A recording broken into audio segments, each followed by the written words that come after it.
दोस्तों, दुनिया के नक्शे में इंडिया से थोड़ा नीचे इस तरफ को आएंगे तो यहाँ पर मौजूद है इंडोनेशिया। आबादी के लिहाज से दुनिया का सबसे बड़ा मुस्लिम देश। इसके बिल्कुल पड़ोसी में मौजूद है एक और देश के जो ट्रेडिशन, कल्चर, हिस्ट्री और इस तरह की बेशुमार चीज़ों में इंडोनेशिया के सिमिलर नज़र आता है। इस मुल्क को, इस देश को मलेशिया के नाम से जाना जाता है और मलेशिया की आबादी भले ही इंडोनेशिया जितनी ना हो, लेकिन है ये भी दुनिया का एक मुस्लिम ही देश। वैसे आज की इस वीडियो में हम लोग मलेशिया देश के बारे में नहीं बल्कि इसके एक ऐसे एरोप्लेन के बारे में बात करेंगे, मतलब हवाई जहाज के बारे में बात करेंगे कि जिसको दुनिया का अगर सबसे खतरनाक और अजीबोगरीब कहा जाए तो शायद कहना गलत नहीं होगा। मलेशिया की एक ऐसी फ्लाइट कि जिसको पूरे हवाई सफ़र, मतलब कि ये एरोप्लेन का सफ़र जब से शुरू हुआ है, इसके पूरे ही इतिहास की अगर सबसे बड़ी मिस्ट्री, सबसे बड़ी गुत्थी, सबसे बड़ी पहेली कहा जाए तो ये कहना भी गलत नहीं होगा, जिसके बारे में सुनकर और पढ़कर पहले तो इंसान पूरी तरीके से कांप उठता है और बाद में फिर घंटों तक ये सोचने पर मजबूर हो जाता है कि आखिर ऐसा हो भी कैसे सकता है। ये कहानी है मलेशिया के उसी मशहूर प्लेन की कि जिसको इतिहास में MH370 के नाम से याद किया जाता है। और इस कहानी का आगाज होता है आज से लगभग 10 साल पहले से, मतलब कि 8 मार्च 2014 के दिन से, क्योंकि इसी दिन ही इस फ्लाइट ने मलेशिया के कोलालमपुर से उड़ान भरी थी और इसकी जो मंजिल थी, जो डेस्टिनेशन थी, वो चाइना की राजधानी बीजिंग थी। इसके अंदर 2 पायलट जबकि 10 के करीब क्रू मेंबर्स, मतलब के स्टाफ के लोग थे और 227 के करीब यात्री मौजूद थे। इन 227 पैसेंजर्स में से ज्यादातर का ताल्लुक तो चाइना से ही था, जबकि एक अच्छी खासी तादाद खुद मलेशिया के लोगों की भी थी। जो 2 पायलट मौजूद थे वो भी अच्छे खासे सीनियर थे। इनमें से एक तो 53 साल के ज़ाहिरी अहमद शाह थे जो ज्यादा सीनियर थे, जबकि एक 27 साल के फारिक अब्दुल हमीद भी थे। जिस फ्लाइट के अंदर ये तमाम लोग सवार थे, ये एक नॉर्मल और फिट फ्लाइट थी कि जो दस्तूर के मुताबिक हर दिन लगभग 5.5 घंटे की उड़ान भरती थी और चाइना से या तो मलेशिया या मलेशिया से चाइना की तरफ जाया करती थी। लेकिन किसी को भी अंदाजा नहीं था कि 8 मार्च 2014 का ये दिन इस फ्लाइट के लिए बिल्कुल भी नॉर्मल साबित होने वाला नहीं है। पहले तो रूटीन के मुताबिक उड़ान से पहले जब इसमें फ्यूलिंग की गई, मतलब तेल डाला गया, तो कुछ एक्स्ट्रा तेल डाला गया ताकि वो जहाज के जिसको 5 घंटे 34 मिनट के करीब उड़ान की दरकार है, वो एक्स्ट्रा फ्यूल के जरिए से 7 घंटे 41 मिनट तक उड़ान भर सके।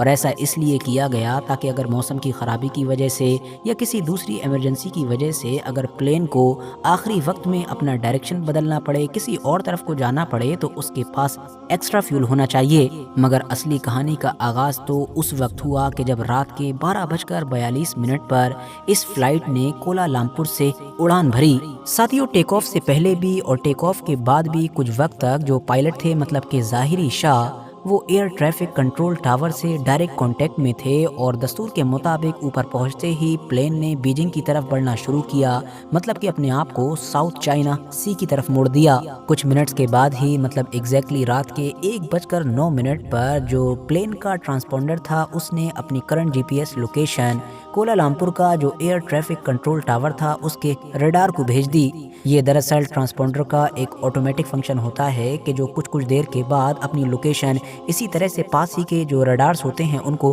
भेजता रहता है। 1:19 पर आखिरी बार कोलालमपुर के कंट्रोल टावर ने जो पायलट थे ज़ाहिरी अहमद शाह, उनसे कांटेक्ट किया और उनको वियतनाम के कंट्रोल टावर से कांटेक्ट करने के लिए बोला गया। ऐसा इसलिए था क्योंकि अब ये प्लेन मलेशिया से दूर होकर वियतनाम के इलाके में एंटर होने जा रहा था। जवाब में ज़ाहिरी अहमद शाह ने भी ओके बोला और साथ ही में गुड नाइट भी बोला, लेकिन हमारी ज़मीन पर उनकी ज़बान से सुने गए ये आखिरी अल्फाज थे। इस फ्लाइट को उड़ान भरे हुए अब लगभग 40 मिनट गुजर चुके थे और मामूल के मुताबिक तो हमेशा ऐसा ही होता है कि जब भी कोई प्लेन लंबा सफ़र तय करता है तो रास्ता में जितने भी देश या उनके जो भी बड़े बड़े शहर पड़ते हैं जहां पर एयरपोर्ट वगैरह होता है, तो वहां का जो कंट्रोल टावर होता है उससे ये प्लेन हमेशा कांटेक्ट करता रहता है। अब क्योंकि इस फ्लाइट के साथ भी सब कुछ नॉर्मल चल रहा था तो इस केस में भी अब यही होना चाहिए था, लेकिन ऐसा कुछ हुआ नहीं, क्योंकि जो चीजें मामूल के मुताबिक चल रही थीं वो अब सारी चीजें गैर मामूली होने लगीं। कोलालमपुर के कंट्रोल टावर से आखिरी बार कांटेक्ट करने के सिर्फ 2 से 3 मिनट के बाद ही, मतलब 1:21 या 22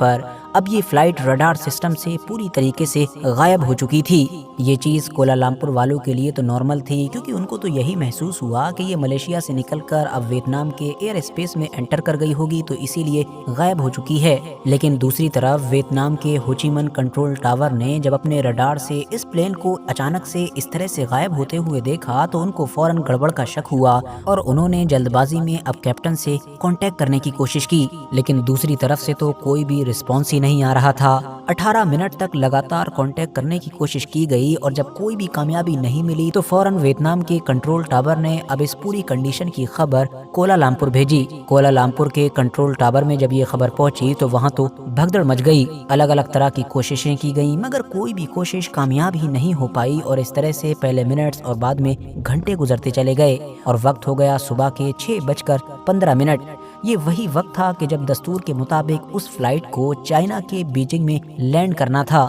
کیونکہ ان لوگوں نے ایک امید یہ بھی لگا رکھی تھی کہ بھلے ہی اس فلائٹ سے کانٹیکٹ ٹوٹ گیا ہے مگر ممکن ہے کہ اپنے وقت پر وہ کسی نہ کسی طریقے سے چائنا کے بیجنگ شہر کے اس ایئرپورٹ تک پہنچنے میں کامیاب ہو جائے۔ لیکن جب گھنٹوں گزر جانے کے بعد وہ وقت بھی آ گیا اور فلائٹ اپنے وقت پر اپنی منزل تک نہیں پہنچی تو پھر آدھے گھنٹے کے اندر ہی ایک بڑا سرچنگ آپریشن شروع کر دیا گیا۔ اس آپریشن کے تحت اب 7 دیشوں کے لگ بھگ 34 کے قریب شپس اور 28 کے قریب ایئر کرافٹس نے ساؤتھ چائنا سی کے بارڈر پر گلف آف تھائی لینڈ کے پورے ایریے میں MH370 کو ڈھونڈنا شروع کر دیا، مگر بدقسمتی سے نہ تو اس فلائٹ کا اور نہ ہی اس میں موجود کسی بھی انسان کا کوئی سراغ مل سکا۔ اور اب تو اس بات کی خبر بھی نہ صرف ملیشیا اور چائنا بلکہ پوری دنیا میں پھیل چکی تھی۔ ہر جگہ کے نیوز چینلز اور اس کے علاوہ سوشل میڈیا پلیٹ فارمز اسی خبر سے، اسی سے جڑی ہوئی چیزوں سے بھرے پڑے تھے۔ دوستو کسی کو بھی یہ ہضم ہی نہیں ہو پا رہا تھا کہ اتنا بڑا پلین اچانک سے اس طرح سے کیسے غائب ہو سکتا ہے، اور جب اتنا بڑا پلین ہے تو اگر وہ اس پورے سمندری علاقے میں کہیں کریش بھی ہوتا تو کم سے کم کوئی نہ کوئی چیز تو پانی کے اوپر ضرور تیرتی، کوئی نہ کوئی سراغ ملتا، لیکن کچھ بھی مل ہی نہیں پا رہا تھا۔ 3 دن ایسے ہی گزر گئے مگر پھر چوتھے دن سرچ آپریشن والی ٹیم کو کچھ ایسا ملا کہ جس نے ہلا کر رکھ دیا۔ دراصل بات یہ سامنے نکل کر آئی کہ رات کے 1:21 پر، مطلب کہ جب یہ فلائٹ رڈار سے غائب ہوئی تھی تو بھلے ہی سیویلین رڈار سے تو یہ غائب ہو گئی تھی، لیکن ملیشیا کی جو ملٹری رڈار تھی اس پر اگلے ایک اور گھنٹے کے لیے یہ نظر آتی رہی تھی۔ اور ملٹری ڈیٹا کے مطابق وہ جو 1 گھنٹہ تھا اس میں ہوا یہ کہ جیسے ہی یہ سیویلین رڈار سے کٹی تو سب سے پہلے تو پلین نے رائٹ سائڈ کی طرف جانا شروع کیا، اس کے بعد یو ٹرن لیا، یعنی پوری طریقے سے ایک بار پھر سے یہ ملیشیا کی طرف مڑا، اور لگ بھگ پورے 31 منٹ کا سفر طے کرنے کے بعد اس پلین نے ملیشیا کے شہر پیننگ کو کراس کیا اور پھر ملاکا اسٹریٹ کی طرف مڑ گیا۔ اب کیونکہ ملیشین ملٹری کی ریڈار کی بھی اپنی ایک لمیٹڈ رینج تھی تو اسی لیے کچھ وقت کے بعد یہ ان کی رینج سے بھی باہر ہو گیا۔ آخری بار اس کو انڈین اوشن کے اس علاقے میں ڈیٹیکٹ کیا گیا تھا اور اس وقت لگ بھگ 2:22 ہو رہے تھے۔ ایکسپرٹس کی ساری ٹیم اب بس یہی گتی سلجھانے میں لگی ہوئی تھی کہ آخر اتنا بڑا پلین گیا تو گیا کہاں، اور اس میں بھی جو چیز سب سے زیادہ ان لوگوں کو پریشان کر رہی تھی وہ یہ کہ مان لیا کہ پلین میں کوئی پرابلم ہوئی ہوگی، کوئی ٹیکنیکل پرابلم، انجن میں کوئی پرابلم ہوئی ہوگی یا کچھ بھی ہو سکتا ہے، وہ سب تو ٹھیک ہے، لیکن ایسا بھی کیا ہوا کہ پلین نے اپوزٹ ڈائریکشن مطلب کہ الٹی سائیڈ میں ہی گھنٹوں تک چلنا شروع کر دیا تھا۔ چائنا جانے والے پلین نے الٹا ہو کر انڈین اوشن کی طرف اڑنا کیوں شروع کر دیا تھا؟ یہی وجہ تھی کہ اب ریسکیو ٹیم کے جو ابھی تک اس پلین کو صرف ساؤتھ چائنا سی یا پھر گلف آف تھائی لینڈ میں ڈھونڈ رہی تھی، اب اس نے انڈین اوشن کے اس خاص علاقے میں بھی ڈھونڈنا شروع کر دیا۔ مگر تبھی ایکسپرٹس کی ٹیم کو ایک اور بھی بڑی ہی عجیب و غریب اور حیران کر دینے والی چیز پتہ چلی، اور وہ یہ کہ 2:22 کے قریب بھلے ہی یہ پلین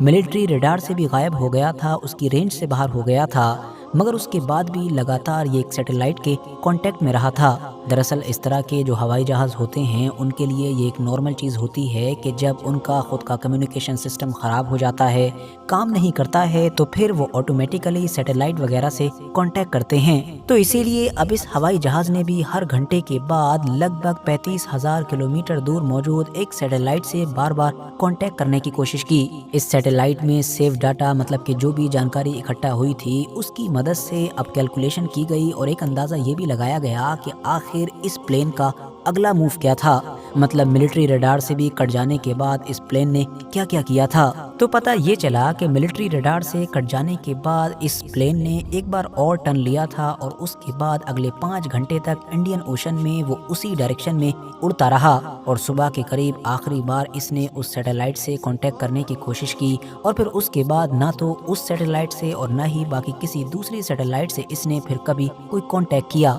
छानबीन की गई तो पता ये भी चला कि मलेशिया से उड़ान भरने के बाद इंडियन ओशन की उस खास जगह तक पहुंचने में इस जहाज को लगभग 8 घंटे का वक्त लगा था और जाहिर सी बात है इस प्लेन के अंदर फ्यूल भी इतना ही था, तो इसीलिए अब ये अंदाज़ा लगाया गया कि इसी जगह पर या इसके आसपास के किसी इलाके में फ्यूल खत्म हो जाने की वजह से ही ये प्लेन क्रैश कर गया होगा। मगर प्रॉब्लम की बात ये थी कि ये जो खास इलाका था ये अपने आप में काफ़ी बड़ा था, तो यहाँ पर छानबीन कैसे की जाए। इंडियन ओशन का ये हाईलाइटेड कर्व इलाका खुद इंडिया से काफ़ी बड़ा है। फिलहाल समुद्र की गहराई में भी अब खोजबीन करने का बड़ा ऑपरेशन लॉन्च किया गया, क्योंकि भले ही वो प्लेन क्रैश कर चुका हो लेकिन उसका जो मलबा है और ख़ासतौर से जो ब्लैक बॉक्स है उसका मिलना बहुत ज़रूरी था, वरना ये कैसे पता लगाया जाता कि क्रैश होने से पहले इस प्लेन के अंदर क्या कुछ चल रहा था। इन्हीं कोशिशों में महीनों नहीं बल्कि सालों गुजरते चले गए और आखिर 3 साल के बाद इस डीप सी ऑपरेशन को बंद करना पड़ा, क्योंकि इसमें 160 मिलियन डॉलर्स के करीब बड़ी रकम खर्च हो चुकी थी और हाथ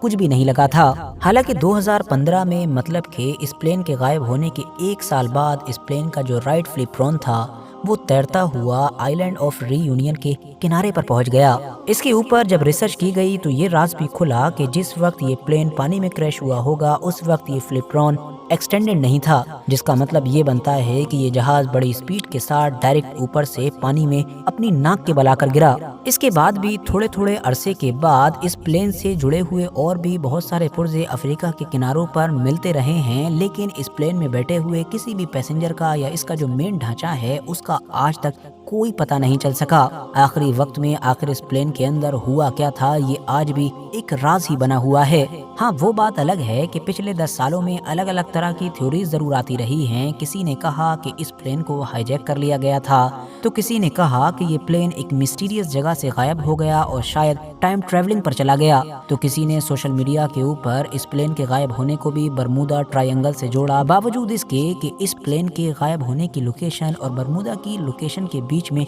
कोई लेना देना नहीं है। किसी ने पायलट पर ही इल्जाम लगाया कि शायद पायलट ने खुदकुशी कर ली थी और प्लेन को ऑटो मोड पर डाल दिया था, जिसकी वजह से घंटों तक उड़ने के बाद वो इस तरह से क्रैश हो गया था। वैसे तो इस तरह की सारी थ्योरीज को वक्त के साथ रिजेक्ट ही कर दिया गया है, लेकिन हाँ, असली थ्योरी क्या थी, असल में हुआ क्या था, ये भी आज तक नहीं बताया जा सका है। फिलहाल दोस्तों, इसी के साथ आज की अपनी वीडियो को भी हम यहीं पर खत्म करते हैं। वीडियो अगर इन्फॉर्मेटिव लगी हो तो लाइक करने के साथ साथ दोस्तों के साथ ज़रूर शेयर करें और ऐसे ही नॉलेजेबल और हिस्टोरिकल वीडियोस हमेशा देखने के लिए हमारे इस चैनल को सब्सक्राइब करने के साथ साथ बेल आइकन को ज़रूर प्रेस करें।